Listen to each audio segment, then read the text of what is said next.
one, you're on the air. Good evening. Please rise. I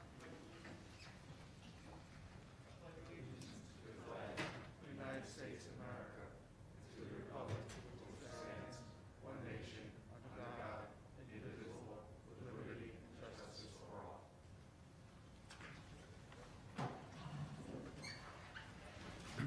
Good evening, everybody. I'd like to adjust the agenda a little bit today. We're going to start off with what's third on the agenda, Jones and Hoggs, 66 and 72 Lockwood Lane lot line adjustment. Mike, I believe you had some comments? Yes. They wish to do a lot line adjustment for two properties, existing properties off Lockwood Lane in Mahopac. The decrease of lot 1 and 2 is by 12,150 square feet, and less than 20% and 20,000 square feet is allowed by code. Lot line adjustment does make one of the lots more non-conforming, so they will need a variance for that. Septic areas need to be shown on the plan. I see the well, but I did not see the septic areas, and then I just described the variance. Thank you. Rich, can you hear us? Can you read in your comments? I can hear you, and I will read my comments. Thank you very much. I should be back at the next meeting live, just a threat and a promise. So, the engineering department does not have any comments regarding the lot line adjustment, but the applicant should note the following per 15661 of the town code. Signature block for the planning board chairman to endorse the approved plat should be provided on the drawing. You do need to provide location of the septic systems for each of the properties. That's all I have, Mr. Chairman. Thank you. And Pat? And Mike indicated the issue with this, the creation of a further nonconformity. Both of these lots are pre-existing legally nonconforming lots. They're substantially undersized. So the swap of the 12,000 plus square feet makes the Hogue lot further nonconforming. That's the variance Mike referred to earlier. And the big question with respect to this, which I hope Joel will explain to us, is why is this being done? Okay. Very simple. The Hogues, who have since passed, are the parents of Mrs. Jones. And they've lived together for obviously many, many years. Since the parents have now passed, the house and the lot are being sold.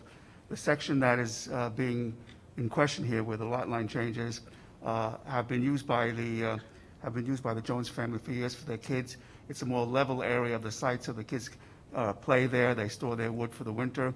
And so it's basically the way it's been there for the last 30 years. It's going to stay the same.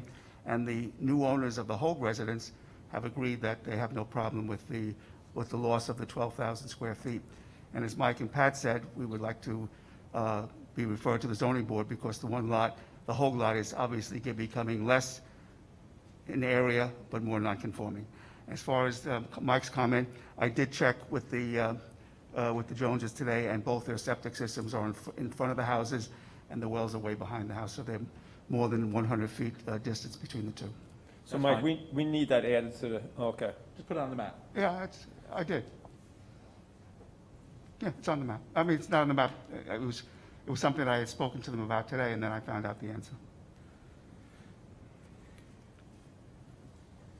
So both lots are undersized currently, neither meet the requirements, and they will both continue to be non-conforming. Yes, but as Michael said, the one that's becoming more non-conforming is the one that needs the variance. The other one, the Jones lot, is actually increasing. It's still non-conforming, but it's not getting more non-conforming. So it needs one. Am I correct, Michael? One Yeah, variance. the one lot is an approved lot on the subdivision. All they're doing is adding to that, so it's already locked in for the 60,000 square feet, so this will make it, it'll be fine. Oh, that's right. Yeah, that's right. Any questions from the board?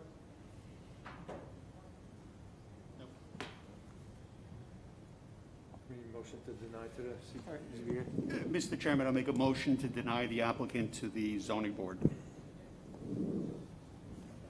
I second. All in favor? Aye. Thank you, Joe. Thank you.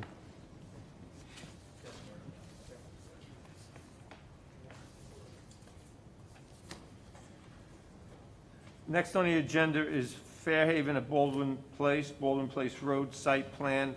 I'd like to combine that with what's also on the agenda is Fairhaven at Baldwin Place Road sketch plan. I think there's a lot in common to these two. and I think the conversations will overlap. So I'd like to do that tonight.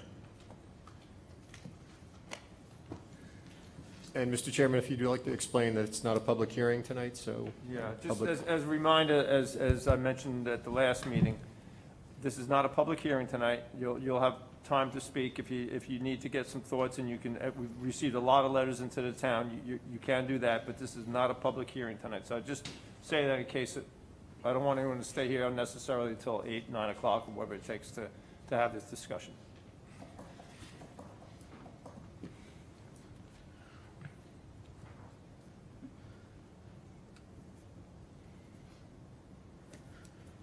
Thanks, Joe. Mike, you want to? Sure. The applicant proposes to develop a 72-unit supportive housing and necessary parking using the multifamily senior housing criteria in the zoning code. This site plan must not be approved until the subdivision is approved and filed. So that's an order thing. The lot doesn't exist until that subdivision goes through. I gave the list of all the permitted uses in that zone. I gave a list of all the permitted conditional uses in the zone, and multifamily dwellings for the elderly are permitted in the zone. According to the applicant, supportive housing includes or may include adults, children, or seniors. The senior housing ordinance reads, all units must be occupied exclusively by persons 55 years of age or older and the spouse of any such person and/or adult, dependent, handicapped, or disabled child of any such person. This project does not comply with that section. Variance required.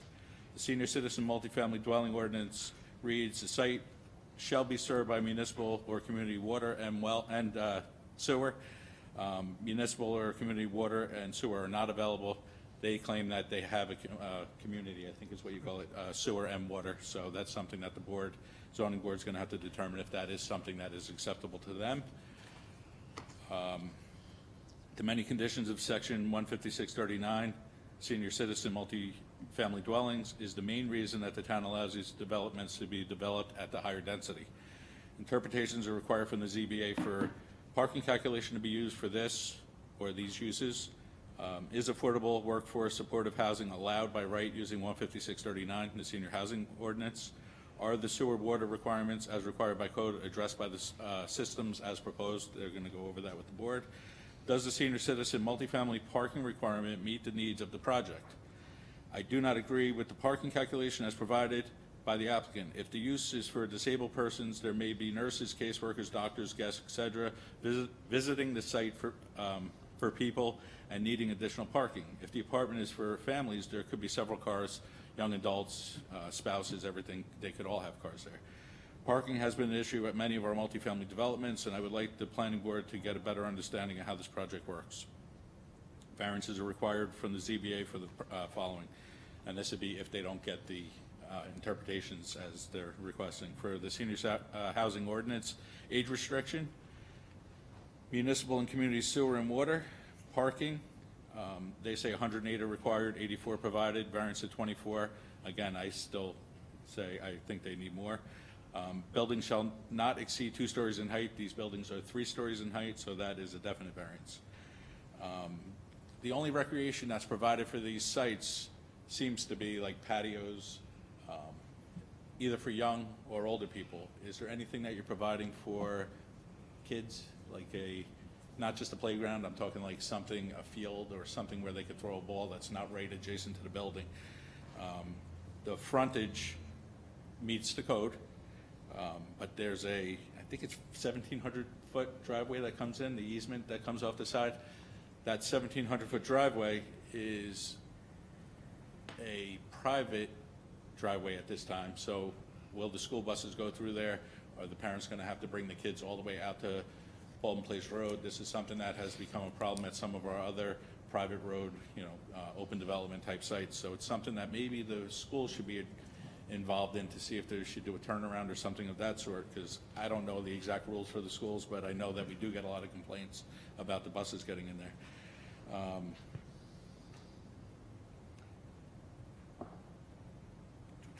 And that was pretty much it. Yep, that's it. Thanks, Mike. Rich, can you read in your comments, please?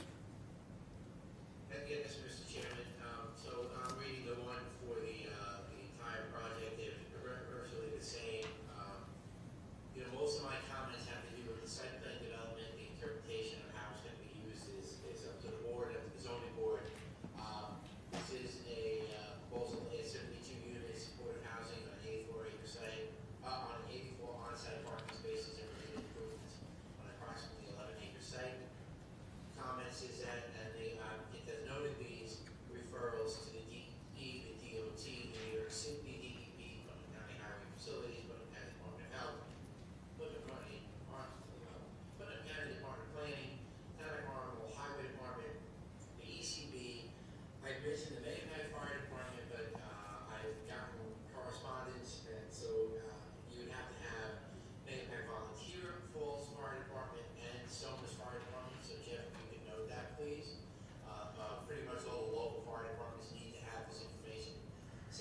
Thank you. That's all I have, Mr. Chairman. Thank you, Rich.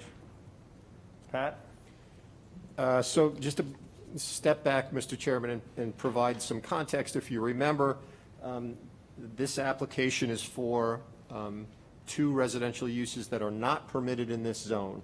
The applicant has elected to demonstrate their compliance to the senior housing provisions. So all that extensive work in terms of zoning compliance that Mike went through is only if a use variance is granted for this application, and those provisions would apply. But again, just to provide you with context, this is a prohibited use in this zone, and it is not a senior housing facility. So that's just the context of where we are. We've given you extensive comments about operational aspects of the facility, and you heard the applicant begin to explain their responses to some of those, but there's further information that needs to be provided. One of the primary areas with respect to further clarification is really the impact on municipal services and what the town would have to assume in terms of obligations if this facility were to operate on this site. Mike mentioned parking on the site. Parking is obviously a significant issue. We talked about it the last time, and since the last meeting, we've received correspondence from Putnam County Planning. So as part of your 239M review to county planning, they're obligated to review the application. And in fact, in this instance, we've received a letter from county planning which indicates that they're objecting to the fact that they are not providing the required amount of parking on the site, and they are indicating that the project must be modified. That's important for you for the following reason. If county planning during the 239M review process submits a response that indicates that the plan should be denied or modified, your board must now take action through a supermajority. So in this case, in other words, 4+1. So that's a very significant turn of events. And I will say it's rather unprecedented for the county planning department to provide this type of correspondence to your board. So I think you should take it seriously. I think the applicant should take it seriously. And again, their recommendation is that the site plan needs to be modified to accommodate the full parking requirement on the site. So that's all I have for you at the moment, Mr. Thanks, Chairman. Pat. Jeff, do you have a copy of that letter? I do not. All right, you can see Rose and. Will do. I know you're going to see Rose to get all the. Correct. Hi, Jeff Cantelmo from Insight Engineering, Surveying and Landscape Architecture. I'm here this evening again with Ashley Brody, Executive Director and CEO of Search for Change. I think Pat summarized well where we're at relative to the use and, you know, our dilemma in terms of detailing a project that doesn't yet have the endorsement of the zoning board for its use, and we acknowledge that right from the get-go. We understand that particular nuance in zoning. We also understand that this board wants to be sure that, you know, our configuration makes sense before we make our way to that board, and we've been working to that end. I just want to point out that the community water and sewer, again, Mike points out, is a requirement within senior housing. We do believe that our systems meet those definitions. That will have to be, as Mike indicated, further discussed with the zoning board. In terms of our parking, couple key things were omitted in the comments. Number one, we originally proposed 84 spaces. We then saw opportunity to pick up several more. So for the last two submissions, the plans have included 90 spaces.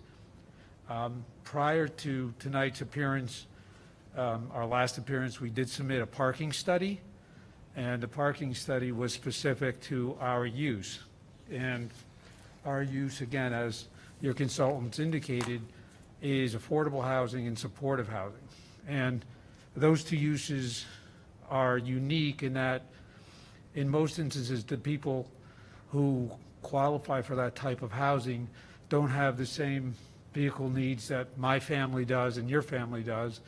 And it is not typical that there are multiple cars per resident. As a matter of fact, it's more typical that there are no cars per certain residence. And again, our traffic consultant, Mazer Consulting, not this past submission, but the submission prior, submitted a parking accumulation study, addressing the uses, addressing the need, and concluding that our 90 spaces are far in excess of what's actually needed.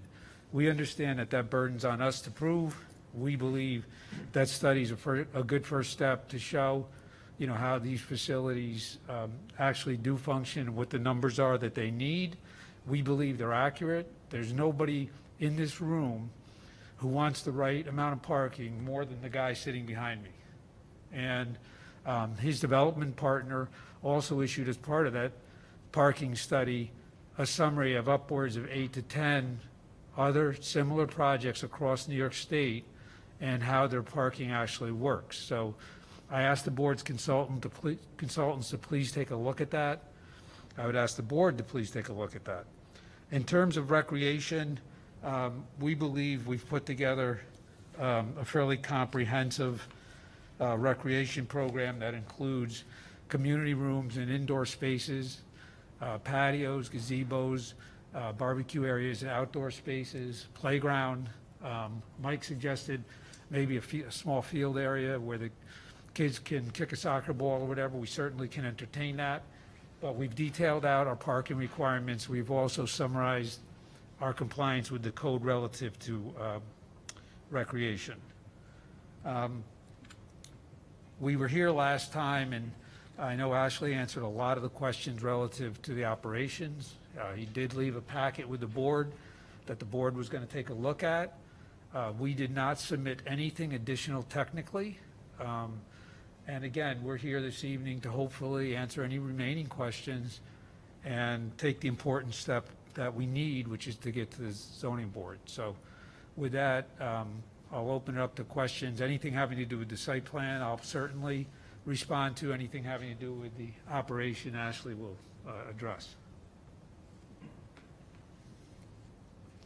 Mark, would you- All right, so with regards to the site plan, this originally was supposed to be predominantly a commercial development on this 180 acres, Union Square. There was supposed to be extensive infrastructure going from Baldwin Place down to Curry to handle the amount of volume that a 180-acre development would create. So now you're trying to take a small portion of this site, create a non-conforming project of residential, which is going to heavily burden the taxes. They really don't contribute to the taxes of the town as we do. So what is the rest of this project going to look like, the rest of the 165 acres? And is this just a way to step in and start creating 10 and 12 acre sites with similar type projects, and now we're left with 1,000 units of residential, no infrastructure improvements, and a burden on the schools, law enforcement, EMS, the town? Jeff, I had just to ditto what Mark just said, I have some notes here that says, what does this development do strategically for this piece of property? Because I know we were working on, as part of the master plan, a larger look at this as you come into our town. It's a very, very strategic piece of property for the town. And I'm not just seeing how that helps that right now. So let's start with, I guess, the question relative to Union Place. So Union Place was an application that included a whole lot of residential and a whole lot of commercial. There was, I don't recall the number, but hundreds of residential units proposed. That particular project was planned and was endeavored upon based on the market that existed then. I think everybody here can appreciate the changes, not just in the retail market, but the overall development market that have taken place in the last 10 to 15 years. I mean, the market is what drives these projects. The Union Place market no longer exists. That's my understanding from the property owner.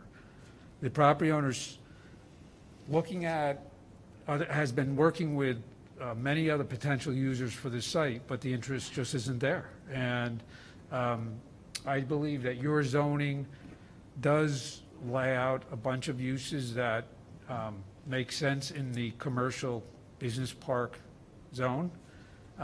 Unfortunately, the users aren't coming to go on that property. And again, what the property owner's trying to do is find users that can fit into the potential for use of the property that makes sense. If this were a senior housing project, okay, so what we're talking about is taking the blonde-haired and brown-haired people that Ashley would like to move into this particular rental apartments. And if they had gray hair, this project would look exactly the way it looks, what you guys are looking at tonight and what you've been looking at for the last 2 months. Nothing would be different. That senior housing project would be permitted in the zone. That senior housing project would be permitted in that piece of property as configured. That senior housing project would be configured as it was shown. And as Mike indicated, we would need to go to the zoning board to discuss a variance to add a third story, which has been granted on other senior housing projects, and also to make our justification for the community water and sewer, and then also to discuss the realities of what's really necessary for parking. So what's across the way from us in the CBP zone, this is our proposal. These are the 2 banks that were recently constructed. This is the Kohler Center. This is the back of the Kohler Center. These are apartments. These are senior apartments that were approved and built in this zone right across the valley of the wetland from us. No different than us in terms of its configuration. So what we're proposing here is something that the market has said there's a need for. There's an applicant who would like to do that here, and there's zoning in place that says certain things can be done that don't exactly fit us. But if we were a senior housing project, you guys wouldn't really have much to say about who's going to live there and what's going to happen, because that's permitted, right? And this is an argument that we have to perfect with the zoning board relative to the use. And we understand that's a heavy lift and it's on our shoulders. But right now, in terms of site planning and in terms of the site plan documents submitted, I think we've made a very clear case that this use can fit on this site in a very logical arrangement, similar to any senior housing project that I've seen done in your town under your senior housing code. So, you know, that's where we're coming from. We are not asking this board to be the arbiters on the use, because that's not your role.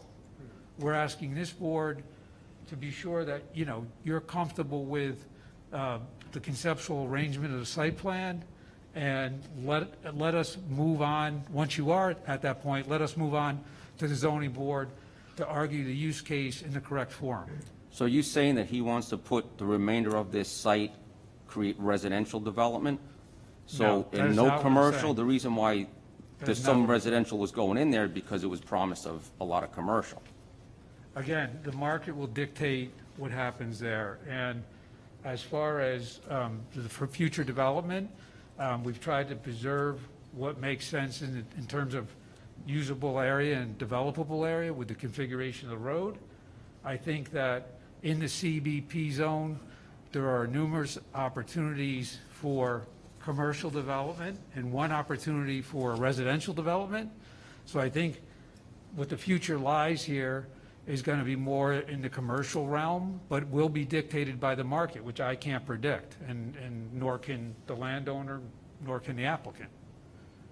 Well, if they make an investment in something and at the time it was good and times change, then it's not the board's obligation to make that landlord successful in that investment or that We're not owner. asking for that. We're not asking for any relief from this board. Well, for future projects, we think we need to know what he has planned down the road. Again, you know, I can ask that question. To my knowledge, and again, I'm the guy who would be planning it, there's nothing planned because there's not users who have come forth with interest in the property. This is not a function of someone with property asking exorbitant amount of money for the property, so nobody's interested in it. This is just the opposite. This is somebody with no price on the property and nobody interested in coming to the property. So, to go back, at the last meeting, I asked a couple of questions, and one in particular, I asked about a study that we had been given, and the study had pointed out things that were contrary to what we were told by the applicant. Oh, sorry. So, for instance, one of the things, we were told verbally was, it was for Putnam County. But then I pointed out in the study that it included Somers and I believe Yorktown. And you had indicated, well, there was other studies that, now I went through everything that was submitted, at least that I have. I didn't see any other studies. I only saw that one study that was given to me that had, as I mentioned, it had Yorktown. So I would ask you, before I feel comfortable passing this along to the zoning board, I'd like to see those other studies. Absolutely. And if I may, I'll just reintroduce myself. Is that okay? Absolutely. Thank you. And can you hear me? Yeah. Okay. Again, I'm Ashley Brody. As Jeff said, I am the Chief Executive Officer of Search for Change.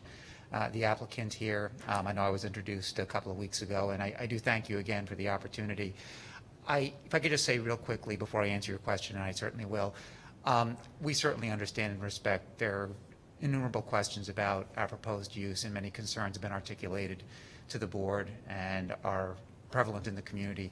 Definitely hope that we can address them. As I said at the conclusion of our last meeting, we really want this to be a successful project for the community, for our agency, for the people who we serve. None of us stands to gain anything if it isn't.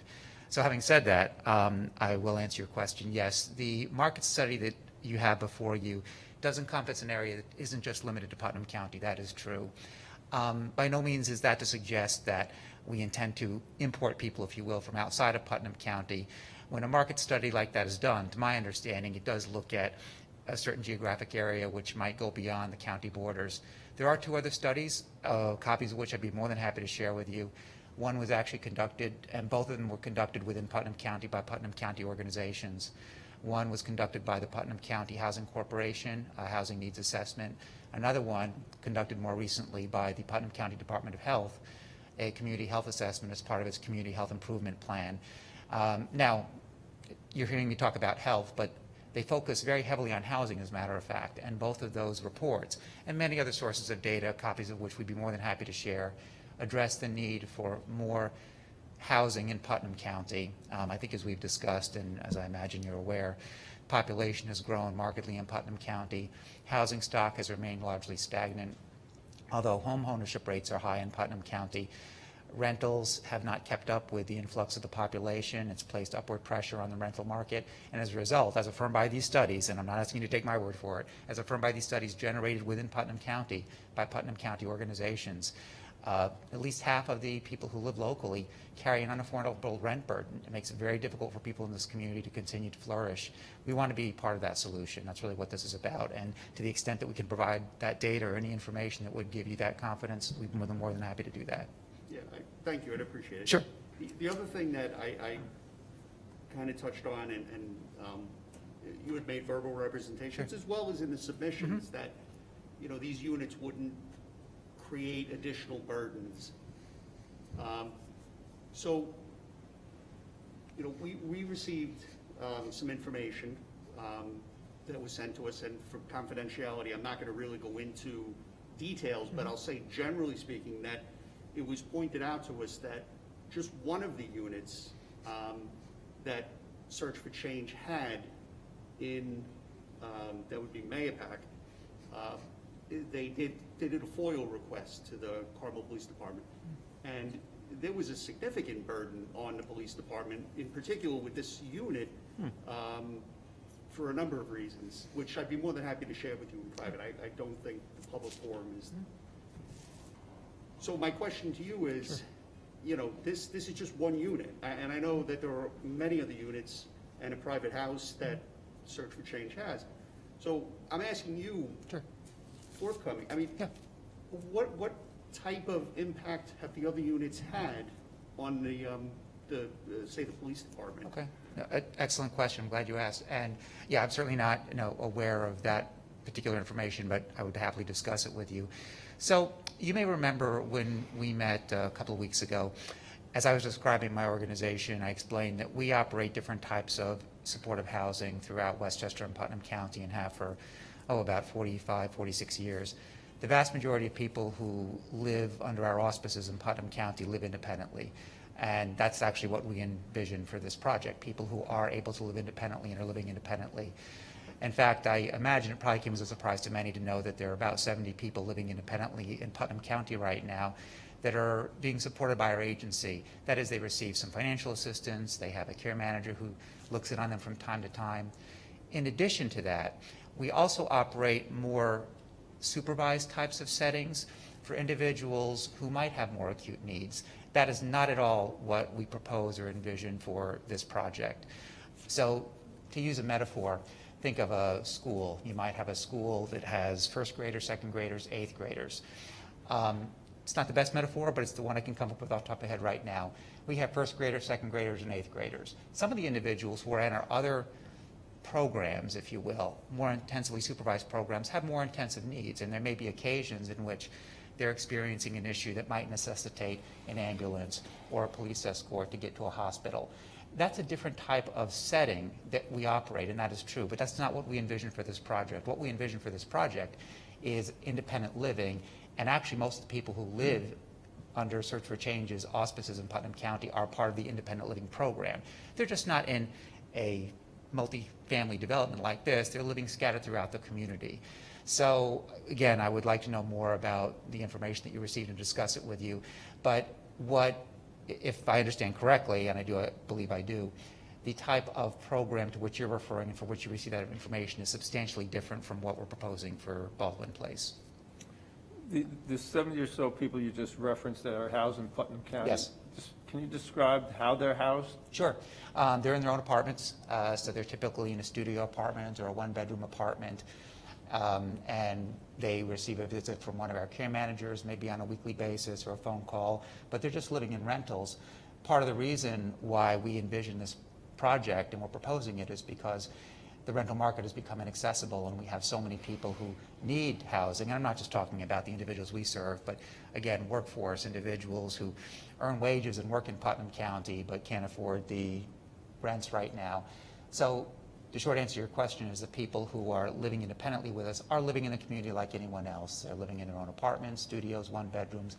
We're supporting them. We're just finding it increasingly difficult to find those apartments in the open market right now, which is why new construction is needed, and why many agencies like ours are looking to this model to build more housing, because the existing supply just isn't keeping up with it.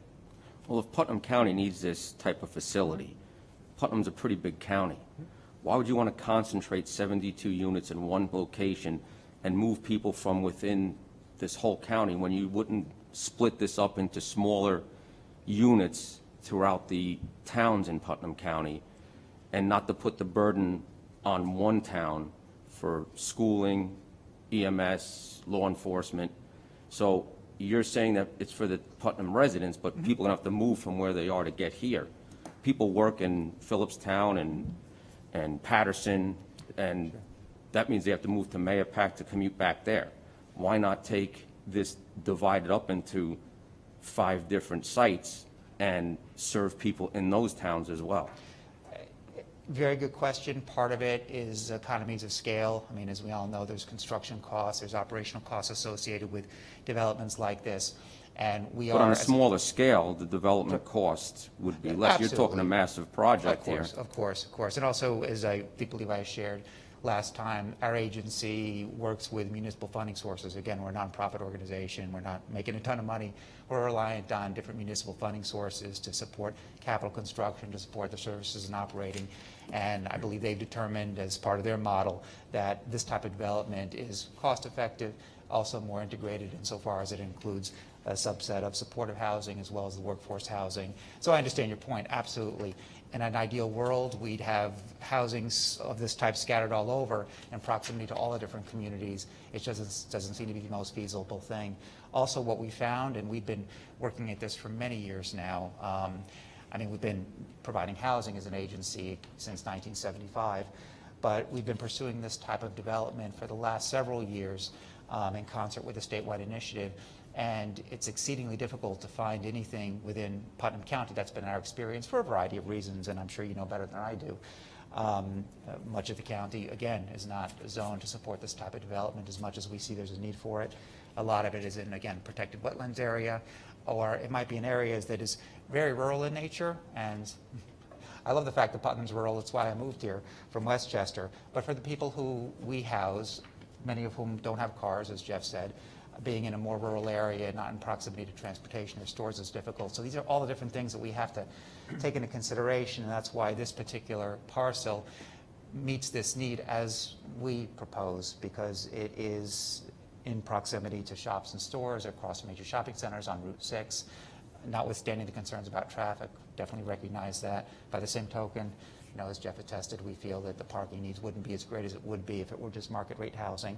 So understand the concerns, and we've looked at the 6 ways to Sunday and are trying to thread the needle, so to speak, and come up with what we believe is the best alternative, and we believe this is it. Well, you've also said that when I did question you at one of the meetings, you said, well, what is these other facilities that you have, how do they run? You said, well, this is the biggest facility we're going to have. We don't have anything of this size. So Correct.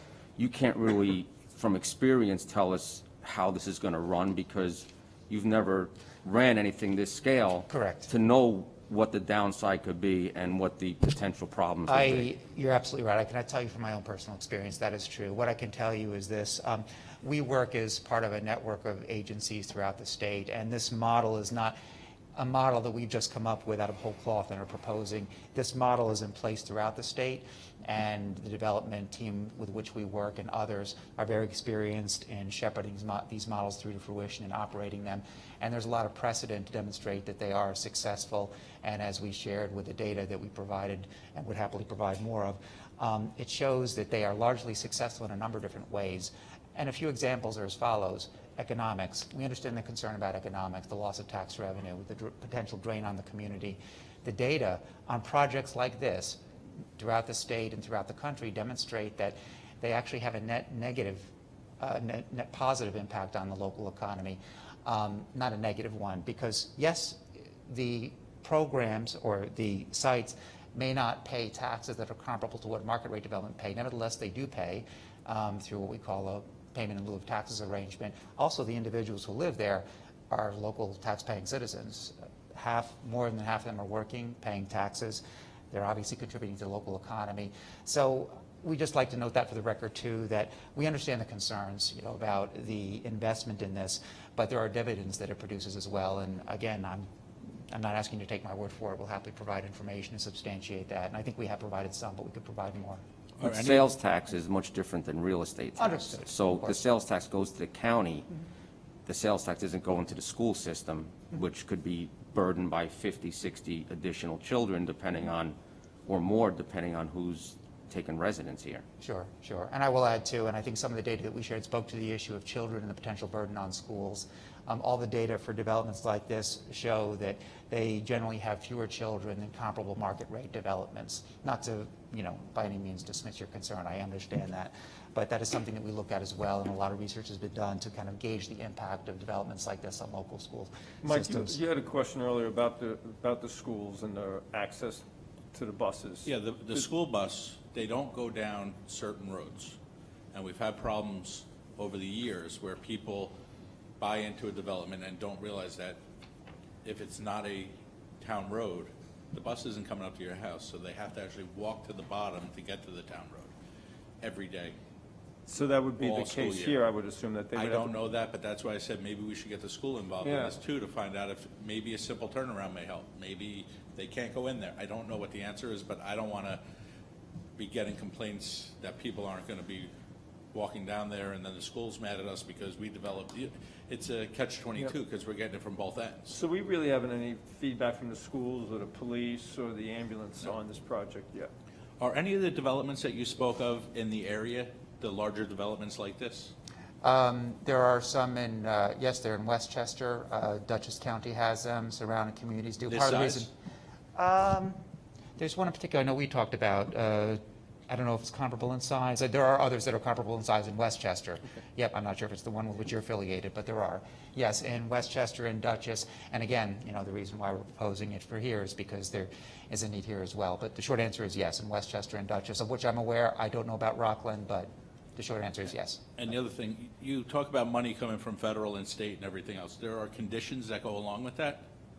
The conditions are as I think I enumerated some of them during our last meeting. And I'm sorry, I wasn't here. No, it's quite all right, not a problem. So we propose to have 36 units dedicated as workforce housing, which is for individuals who have up to 60% of the area median income. Area median income in Putnam right now is about $113,000 for a family of 4, if I'm not mistaken. 60% of that would be about $68,000.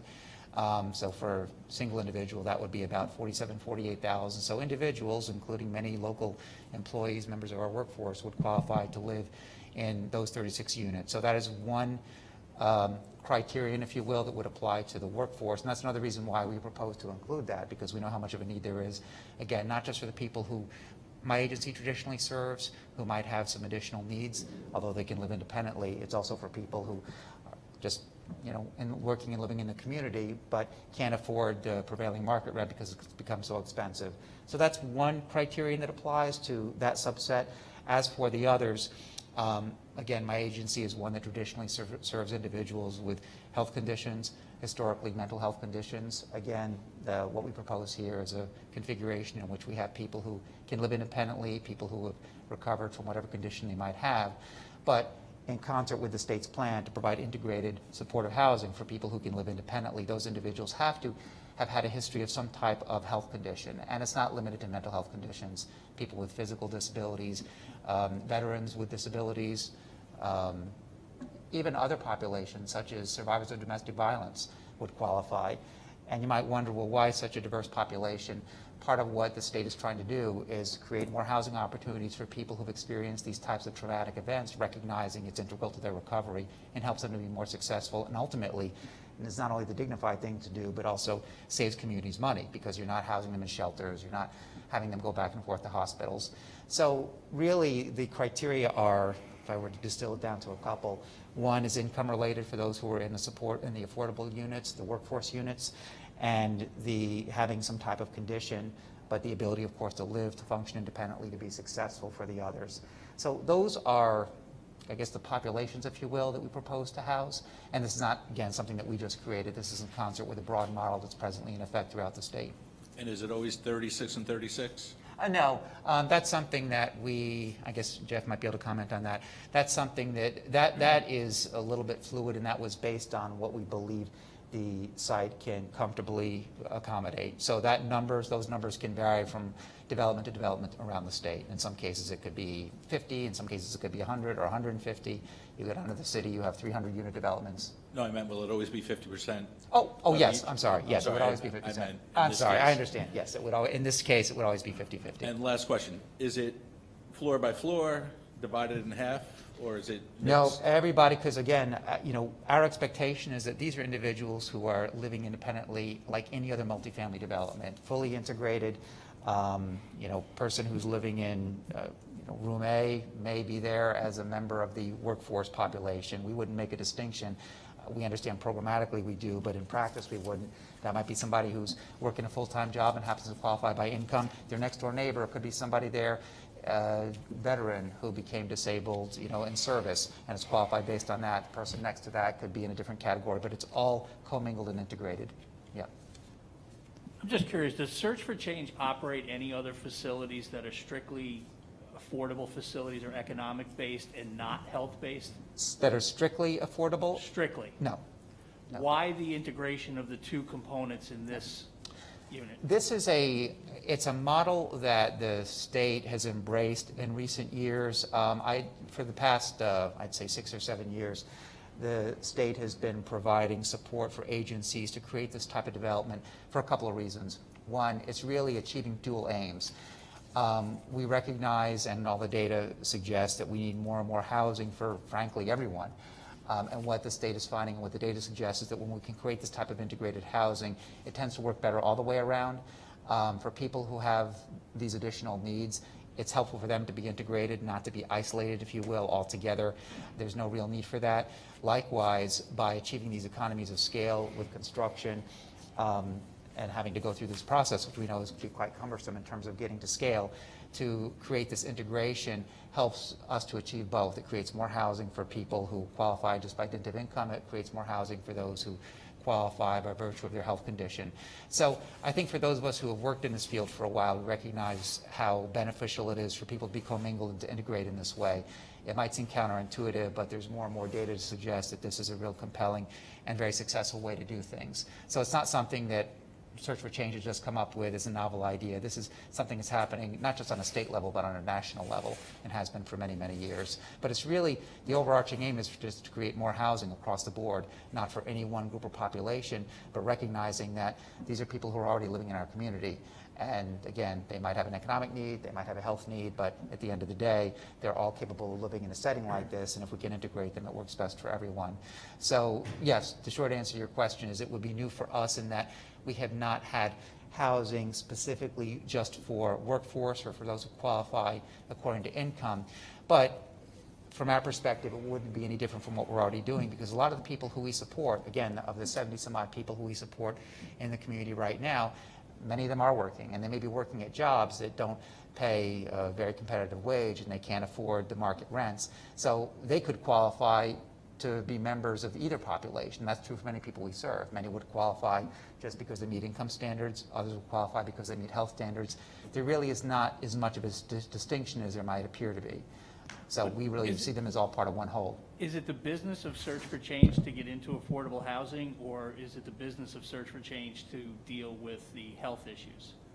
Or is this a change in your model? It's not. You know, our mission statement is about helping people to overcome obstacles to self-sufficiency. And I understand, you know, concerns have been raised about our agency's historical service to individuals with mental health conditions, and that's true. We provide a lot of housing for individuals who have those. But if you look at our mission statement, and it's on our website, and I'll happily share it, our mission statement is not specifically about a health condition. It's not about mental illness or anything for that matter. It's about helping people to overcome obstacles. It's true that originally, and even to this day, we receive licenses to support individuals with particular health conditions, but housing is first and foremost what we do. We're not a facility.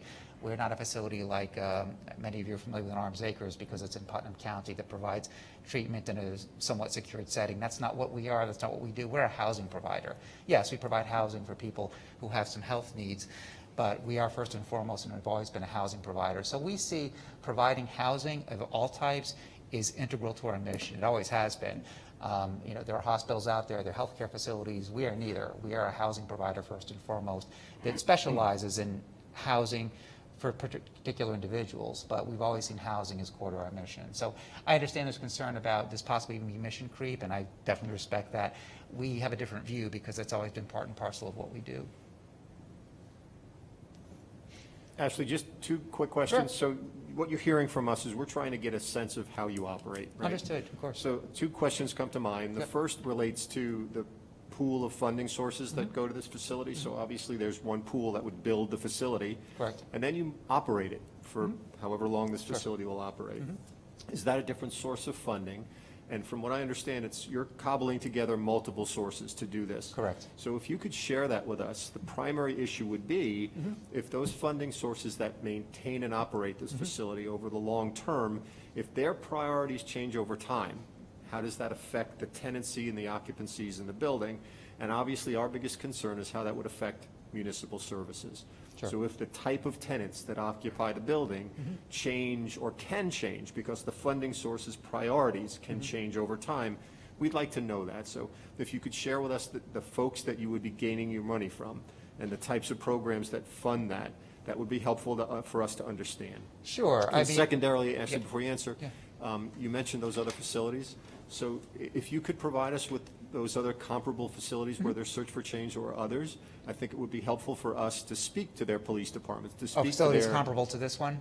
Correct. I understand, okay. Yep, so we can find out, in fact, how they're dealing Sure. with municipal issues, their school districts and so forth. So that list would be also very helpful. Oh, yeah, we could provide you with all that information, absolutely. Thank you. Sure.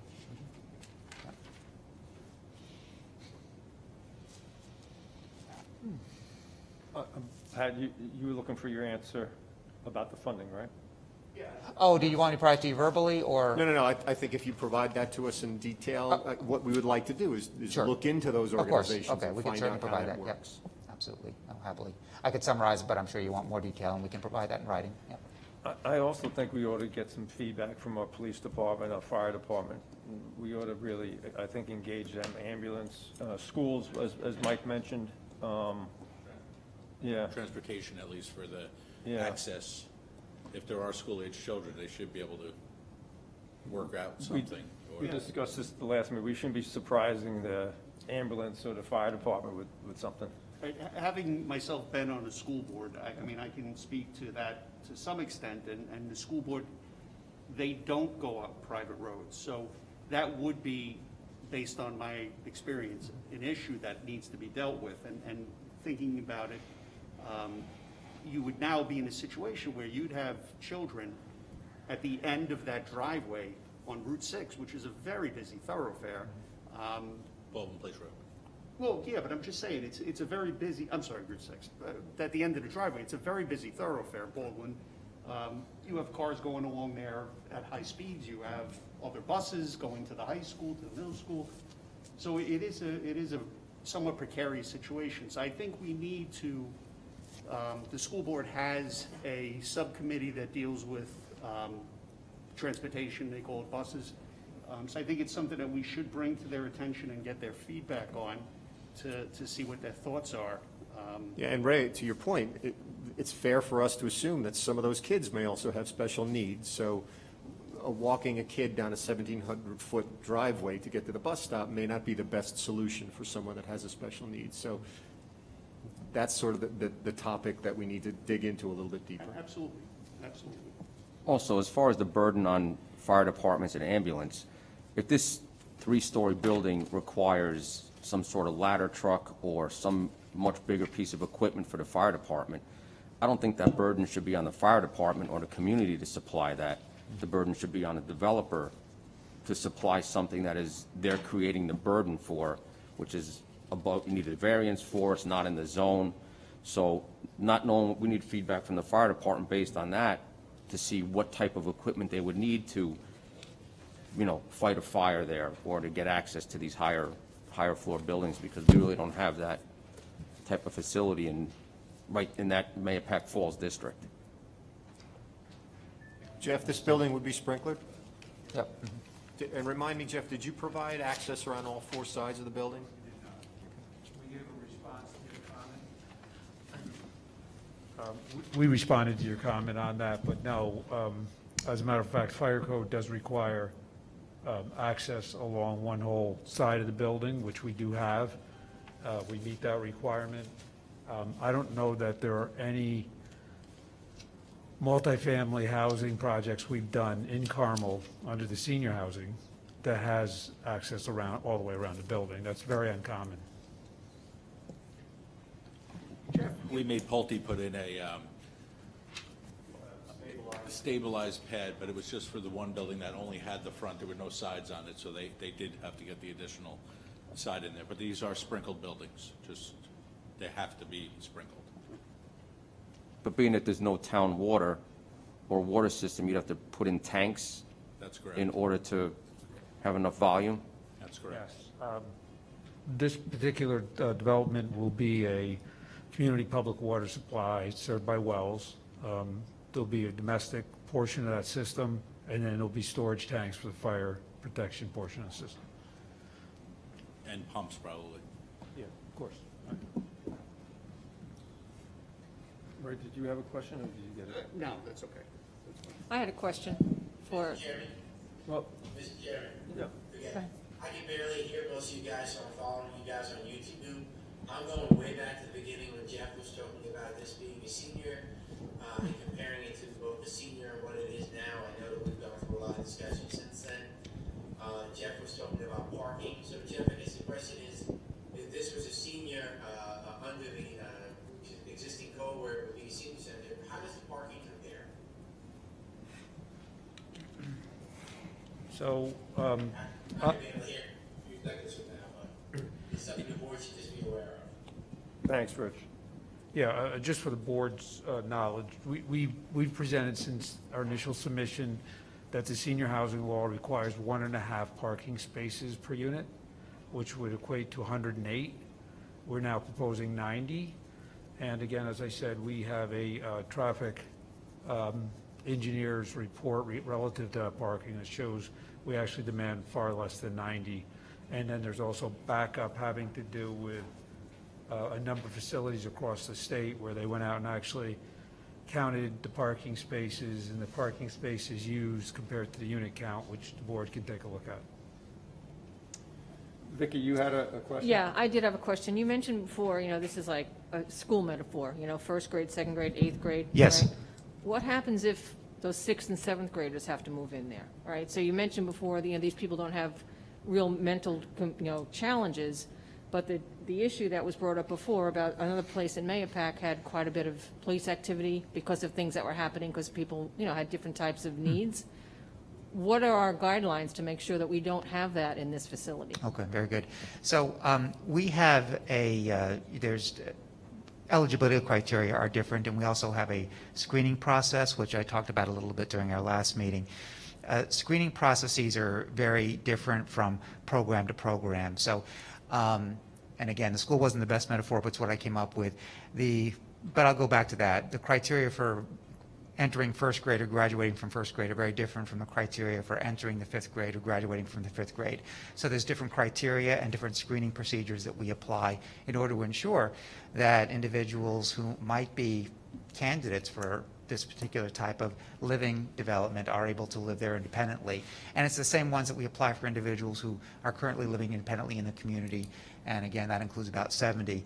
So yeah, to your question, we're an agency that has historically provided different types of housing, and some of the individuals who are in our more supervised settings, which are substantially different from this, are placed with us under very different screening procedures and criteria because they come with different needs. The individuals who would be candidates for this are people who could live independently as determined by our screening procedure, which is done in concert with referral sources, anyone who has the expertise to support this type of program. So it's a very different type of process that's involved. So it's a very good question. We're not just taking anyone, so to speak, any more than any landlord would. Landlords typically do background checks, credit checks. They want to know that people can pay their rent. They want to know that they're not going to pose a threat to their next door neighbor or others. Very similar, but in our case even more rigorous because we receive funding from municipal sources and are working with a series of stakeholders to ensure this is successful. So there's lots of layers. Somebody, frankly, someone who, let's say, had serious difficulties and couldn't make it on their own, wouldn't even be able to make it through the rigorous process that's needed pursuant to all these mandates that we have. So a lot of these protections that are put in place precisely to ensure the success of programs like this in the community. Right, but another part of the question then too, so that's the way it is now and the agencies take care of that. What are our assurances that the agency's guidelines won't change? It's a 72-unit building. Sure. Right now, it's just for, people who are self-sufficient or can't pay the rent or whatever. Right. What are the assurances that that won't change? And if it does change, do you get special permission then from the community to change the outlay? Sure. No, it's a very good question. So, I certainly couldn't tell you that, 10 or 20 years that the state wouldn't have a different vision. But historically, whenever we or other agencies like ours have established a program like this, when it's subject to a certain type of funding stream or a certain type of regulation or a mandate, that, in all of my experience, and I've been with the agency for 26 years, has not changed for precisely that reason, because we recognize that when something enters a community, it needs community buy-in through the planning and zoning process and through others, and the state agencies that are responsible for this recognize they have to be partners with the community too. So in all of my experience, that has not changed for a particular type of site. I couldn't tell you that in 50 years it won't, but I have not had that experience, and I don't think any of my stakeholder agencies or any of my other partners have had that experience either. Right. Well, what concerns me, honestly, is it's the biggest one you've ever put together, right? When you said this is the first time. Sure. And the chances of it being a little different than others is in my mind, greater than than it would be in a smaller place. So Certainly. You've got open units, well, why not put people that, need more help? without anybody knowing. That's the concern. No, I certainly understand that. And I'll add to, and I may have explained this last time, yeah, it's true that my agency has not put forth a project like this in its history. We're also not doing this alone. We have development partners with a great deal of experience in this that do it statewide. We work closely with other agencies that provide support for individuals, much like we do. Again, you know, we work with a broad consortium of providers throughout Putnam County and have for years and years. So we have a lot of enduring partnerships. Yes, you know, we are ultimately responsible for it. There's no question about that, and we're committed to it. But it's also not something that we are doing alone as an agency. We have many partners, both at the state level and also in between, to provide technical assistance as well as other forms of assistance. But your concern, I understand. You know, And no Ashley, question just to is follow up on Vicky's point. Yep. Would you be willing to accept conditions of approval that would require, if there's a change, that you return to the town and seek modifications to your approval if the composition of tenancies in the building, for example, changes because the funding sources are modified? Sure. I personally, you know, would have no objection to that. I can't speak to, you know, I can't speak to how the other stakeholders would stand on that, not because I think they would object to it, but to your point, because we rely on different sources and there's different streams. They all have different rules and regulations around that. I don't think anything about that would be objectionable. So in principle, I'm all for that, and I think it's only fair to ask, but we could research that and let you know. So, and then the follow-up question to that would be separate from that. We would move forward on this based on assurances you're giving us and examples of how this operates. Would you be willing to allow for a periodic review to make sure that, in fact, we don't have excessive police issues with the site and so forth? Absolutely. And I don't know the mechanism to do that, but, Okay. but we. Absolutely.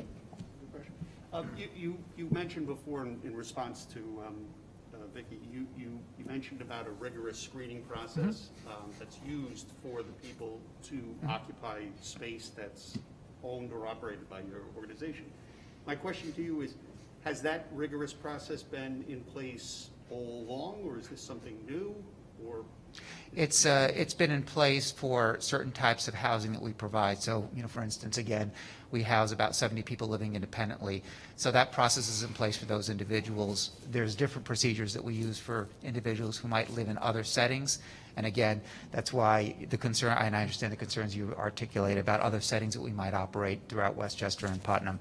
It's like apples and oranges, but the short answer is yes. The screening process that we have in place is one that's been in place that's helped to ensure the success of the people who are living independently with us. And then some of them are also backed up by some of the additional criteria that we described that come with this, the funding that supports this particular type of development. The reason why I asked the question is because you're describing these processes that you have in place, and we would be relying on them, but if, and I'm saying if what I've learned from this source, from the Freedom of Information request is true, then it would seem that your processes failed in at least one instance with one of the tenants that was put into a property owned by your organization. So, and again, this is based on if this information is true. So I think that from my perspective, I mean, I need time to delve into this more and to try to verify the information and have time to discuss it with you and to maybe perhaps figure out where your processes went wrong in this instance and how we can improve them. So, you know, I think that from my perspective, I need more time to look into this particular. Sure. Understood, if I may. And again, I think, just to be clear, if and clearly we have to explore that further, I mean, clearly you're referring to another program that we operate in the community. And I just want to emphasize the fact that we operate other programs that are very different from what's envisioned for Baldwin Place. So just want to be sure that we're not comparing, you know, that we're comparing apples to apples, that's all. But I understand your concern, and I would like to know more about it, because without knowing more, it's a little bit hard for me to speculate. Absolutely, but at its core, it goes down to your organization and your organization's ability to carry out its mission and what you're trying to do. Sure. So, you know, from that perspective, I think in this one particular issue, we just need to have a little more dialogue. Fair enough, sure. Would your thoughts with this project be to vacate any of the other premises to move those tenants into this location? No, no, It this would be to wouldn't meet, a no. consolidation or anything? No, this would really be to meet a current need. We have individuals already living in our programs and living in our other residences. This would be to meet a need of people who, again, are in the community already and are able to live independently, whether it's through workforce development or something else, not to kind of transfer people, so to speak. Now, if somebody is living in anywhere, for that matter, in the community, whether it's under the auspices of Search for Change or elsewhere, and they happen to qualify and be a good candidate and can be assessed as eligible as per the screening procedures, whether it's through placement in one of the workforce units or the others, we would naturally consider them. But the plan is not to create kind of a pipeline to move people, if you will, from other programs. It's to meet an unmet need right now for more housing in the community for people who are not currently housed. So you were saying that the workforce end of it, people could be making 50, 60, 70,000 a year that fit into that Correct. section? Yep. Now, you don't think that the people that are earning that type of, income with a family may be concerned about moving in and having neighbors that have mental and other issues around their kids and saying, well, maybe this might not end up being workforce, it might end up being something else if you can't get the tenants in there that make 50, 60, 70,000 a year.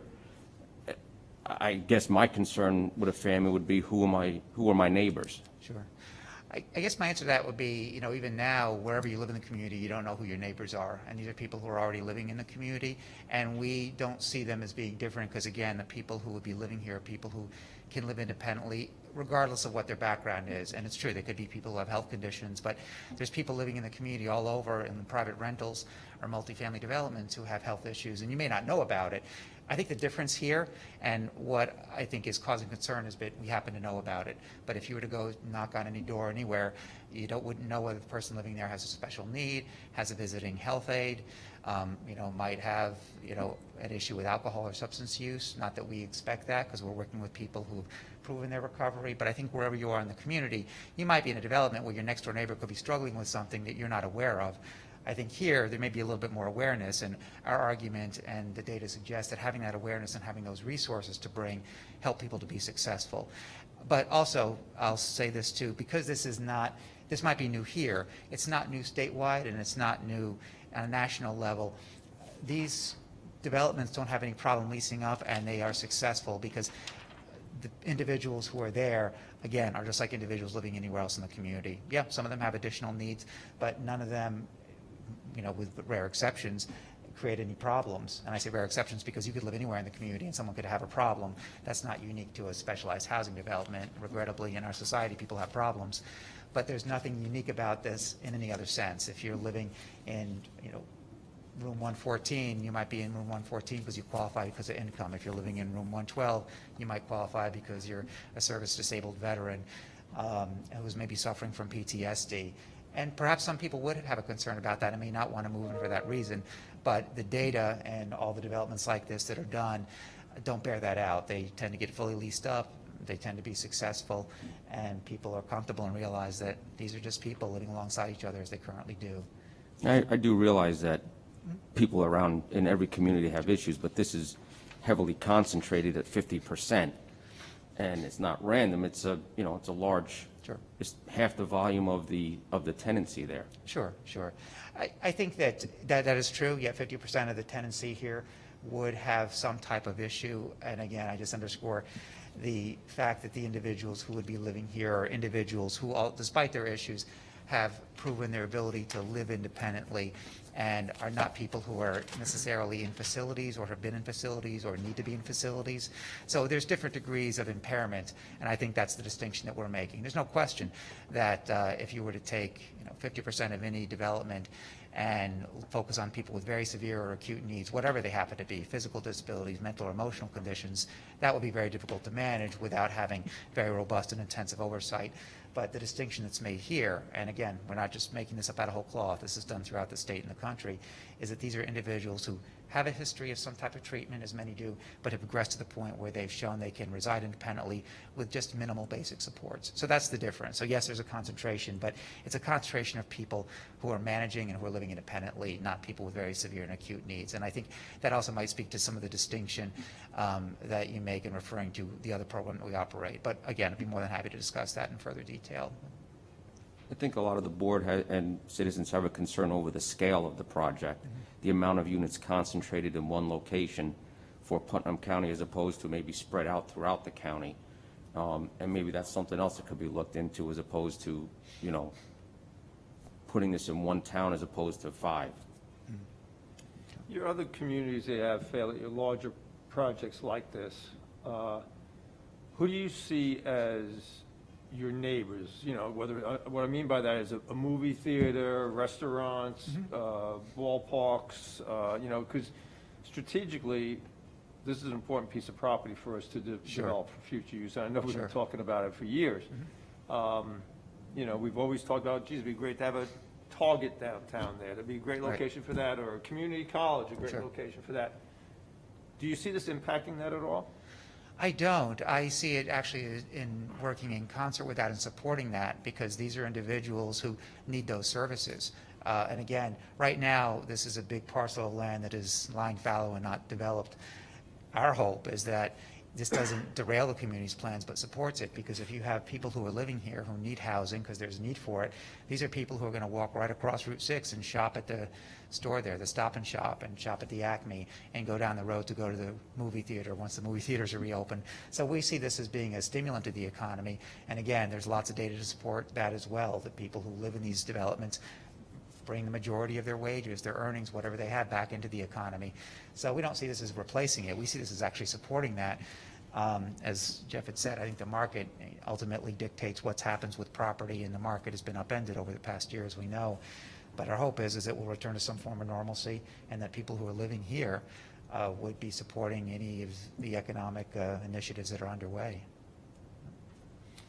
Okay. Any other questions from the board or any of the consultants or anybody? There was a lot of information exchanged tonight. I think, Jeff, I think you need to get some of the comments from Rose, as we mentioned, including the letter from the Putnam County Department of Planning, right? We'd like to get some feedback from the public services, you know, whether it's school, transportation, fire, police. Pat, you requested a list of the funding agencies and how that all lines up. And we've been receiving emails through today, as Ray mentioned some of them. So I think we need some more time to digest this. I don't think enough of the community is involved in this yet, with specifically the services. So, Jeff, you can see Roosevelt getting back on the agenda in a couple of weeks. This is a major project. We really need to do a due diligence on this. Any other thoughts on the board, or support, or hold it over a couple more weeks? Yes, absolutely. Right. Yeah, the only thing I would say, and I mean, obviously I'm maybe speaking out of turn, but I mean, I don't know if 2 weeks, because if we're gonna look to get feedback from the school board and from, you know, other agencies, I'm not sure we're gonna have all that in 2 weeks. Fair. You know, I mean, you're more than welcome to come back, but we may not have, you know, all of the answers we're looking for by that point, and I'm just throwing it out there. Yeah, and I do understand that that takes time, and, you know, I guess our time frame and sensitivity to time is quite a bit different than yours and maybe some of those agencies. I'm not sure any one of those agencies is going to rush to respond, which is your point, and I understand that. I guess our point would be that, you know, we would like to establish a timeline. We would like to, as I've been saying for the last several meetings, answer open questions, but at the same time, make our way to the zoning board, where all these same questions are going to come up, and we're going to have an opportunity to answer them. We will get you the information that you've requested from us in a timely manner over the next week, as we have in the past. We will request most likely to be on the next meeting. We would expect that the service providers who, some of which are already aware of this project, should be able to respond, I would hope, fairly quickly. Yeah, Jeff, to be fair, we do the normal referrals to all those agencies. We'll follow up tomorrow with special requests to have them respond. That's great, that's all we can ask. And again, we've expressed, our sensitivity with time and also with the fact that, much of what we're talking about relative to the use is really going to be the meat of what we're going to the ZBA about. So, the site issues, we understand. We want to give you guys good answers. We want you to be comfortable with that. So we will be submitting the additional info you've requested. We appreciate, Pat, that offer to make that special request, and we'll be back to see you in a few weeks. And we thank you for your time. Thank you. Yep. Thank you.